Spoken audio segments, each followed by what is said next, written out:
লখিমপুৰত নদী আৰু নাৰী জাগত শক্তি অসমৰ বিশেষ সভা ৰাজ্যত নতুন নাৰী সংগঠন লখিমপুৰ জিলাৰ শ্ৰী পদুমণি আই থানৰ সভাগৃহত নদী আৰু নাৰী জাগত শক্তি অসমৰ লখিমপুৰ জিলা গঠনৰ হেতু এখন বিশেষ সভা অনুষ্ঠিত হয়।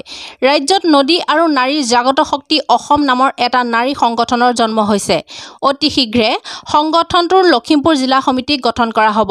সমিতিখন গঠন হোৱাৰ পূৰ্বে পদুমণিত জিলাখনৰ বিভিন্ন প্ৰান্তৰ অৰ্ধ শতাধিক মহিলাৰ উপস্থিতিত সভাখন অনুষ্ঠিত হয়। সভাখনত সভাপতিত্ব কৰে সমাজকৰ্মী ৰূপালী শৰ্মাই তথা উদ্দেশ্য ব্যাখ্যা কৰে অভিনেতা সমাজকৰ্মী তথা কেন্দ্ৰীয় সমিতিৰ মুখ্য আহ্বায়ক বৈকুণ্ঠ প্ৰিন্স পাঠকে।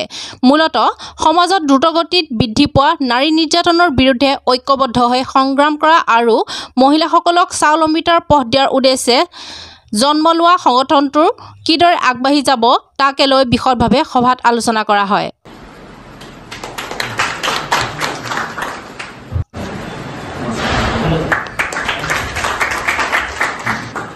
আমাৰ মুখ্য লক্ষ্য উদ্দেশ্য বুলি ক'বলৈ গ'লে ইয়াতে মই লখিমপুৰ জিলা সমিতিৰ যিহেতু সভানেত্ৰী হিচাপে মই কৈছোঁ, আমাৰ মুখ্য আহ্বায়ক বৈকুণ্ঠ প্ৰিন্স ডাঙৰীয়া তেখেত আমাৰ মুখ্য আহ্বায়ক। তেখেত বিশেষ কাৰণত আজি আমাৰ ওচৰত উপস্থিত হ'ব পৰা নাই। তেখেতৰ হৈ মই কৈছোঁ নদী আৰু নাৰী জাগ্ৰত শক্তিয়ে কেৱল নাৰীসকলৰ মানে যি তেখেতলোকক ৰক্ষণাবেক্ষণৰ লগতে তেওঁলোকক যিখিনি আমি স্বাৱলম্বী কৰিব লাগে। আজি তেওঁলোকে কাম পোৱা নাই, বাহিৰত গৈছে। যিসকল আমাৰ বাই ভনী আছে বা যিসকল আজিকালি সৰু সৰু ছোৱালী বিয়া পাতি বা তেখেতলোকে বাল্য বিবাহ কৰিছে, এই সকলোকে আমি কেনেধৰণে সুৰক্ষা দিব পাৰোঁ সেইটোৱে আমাৰ লক্ষ্য হ'ব। আৰু মুখ্য উদ্দেশ্য হৈছে আমাৰ আজি যি পৰকীয়া প্ৰেম সমাজত হৈছে, সেই পৰকীয়া প্ৰেমৰ ওপৰতে আজি গোটেইখিনি আমি লক্ষ্য উদ্দেশ্য কৰি লৈছোঁ। পৰকীয়া প্ৰেম বন্ধ কৰিব লাগে, নাৰী নিৰ্যাতিত নাৰীসকলক নিৰ্যাতন কৰা বন্ধ কৰিব লাগে। সিমানখিনিয়ে মই ক'লোঁ। আৰু অতি সোনকালে লখিমপুৰ জিলা বুলি নহয়, সমগ্ৰ অসমতে আমি এই নাৰী সংগঠন প্ৰতিষ্ঠা কৰিম বুলি ভাবিছোঁ। আপোনালোক সকলোৰে আৰু মানে আমি সকলোৰে সহায় সহযোগিতা আমি বিচাৰিছোঁ। আজি আমি মাত্ৰ কমিটিখন বুলি নহয়, কমিটি গঠন হোৱা নাই আমাৰ আচলতে। আজি আমি মাত্ৰ এটা চিনাকি পৰ্ব লখিমপুৰ জিলাৰ যি সমিতি, এই সমিতিত আমি আহ্বান জনাইছোঁ যে আমি নাৰী নিৰ্যাতন বন্ধ কৰাৰ ক্ষেত্ৰত নদী আৰু নাৰী জাগ্ৰত শক্তিৰ যি সমিতি কাম আমি হাতত লৈছোঁ, সেই তাৰ কাৰণে তেওঁলোকক আমি খালি আমাৰ পৰিচয়টোহে দাঙি ধৰিছোঁ। তেনেকৈ কোনো কমিটি বা এতিয়ালৈকে হোৱা নাই। যেতিয়া সম্পূৰ্ণ আৰু সফল ৰূপ ধৰিব তেতিয়া আমি নিশ্চয় সকলোকে নিস্বাৰ্থভাৱে সমাজপ্ৰেমী বুলি কাম কৰি যাবলৈ আগ্ৰহী। ধন্যবাদ। দেখা গৈছে সামাজিক মাধ্যমত একাংশ মহিলাই ৰীল বনাই অশ্লীল কিছু ভিডিঅ' আপলোড কৰা দেখা যায়। সমাজৰ প্ৰতি এয়া বেয়া। কি আহ্বান জনাব সেইসকল মহিলাই?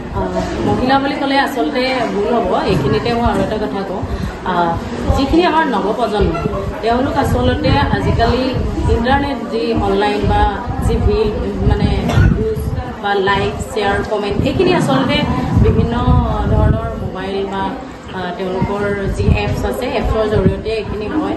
আৰু মেইন এই বস্তুটো আমাৰ যিখিনি লাইক কমেণ্ট শ্বেয়াৰৰ কাৰণে নাৰীসকলে উলংঘ হ'ব ধৰিছে।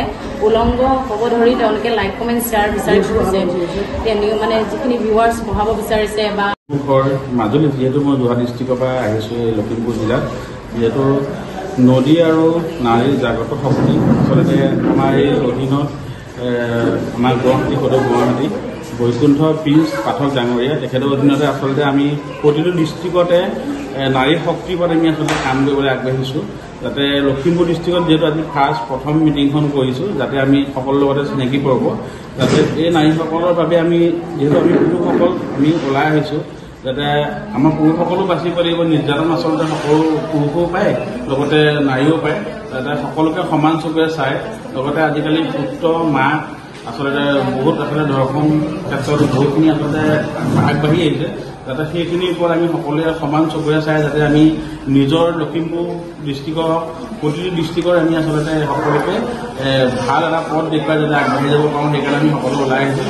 আমি নাৰীসকলক লৈ যাতে আমি প্ৰতিটো ক্ষেত্ৰতে প্ৰতিটো খোজতে যাতে আমি শুদ্ধ ৰাস্তাত যদি যাব পাৰোঁ মই তাকে কামনা কৰি আচলতে মই সকলোৰে লগতে থাকিম বুলি আহ্বান জনাইছোঁ আৰু লগতে মই বসুন্ধৰ পিন ডাঙৰীয়া তেখেতকো মই আন্তৰিক শুভেচ্ছা জনাইছোঁ তেখেতৰ বাবে আচলতে আমি সুন্দৰ এটা ৰাস্তা আচলতে উলিয়াব পাৰিছোঁ সকলো সুৰক্ষিত ৰাখিবৰ কাৰণে ধন্যবাদ আচলতে আজি তাৎক্ষণিকভাৱে আহি এই নদী আৰু নাৰীৰ জাগৃত যিখন সমিতি আবাস সমিতি গঠনৰ ইয়াতে আয়োজন কৰা আছিলে ভাল লাগিছে আৰু মই আশা কৰোঁ যাতে এই সভাখনে এই ওলাই অহা মানে এই জাগ্ৰত যি মহিলা তেওঁলোকে যাতে এটা বলিষ্ঠ পদক্ষেপে নিস্বাৰ্থভাৱে এখন সুন্দৰ সফল কমিটি গঠন কৰি সমাজৰ মাজত জাকত জিলিকাব আৰু সদায় নিস্বাৰ্থভাৱে নিৰপেক্ষভাৱে তেওঁলোকৰ কাম কাজ চলাই নিয়ক বুলি মই আশাবাদী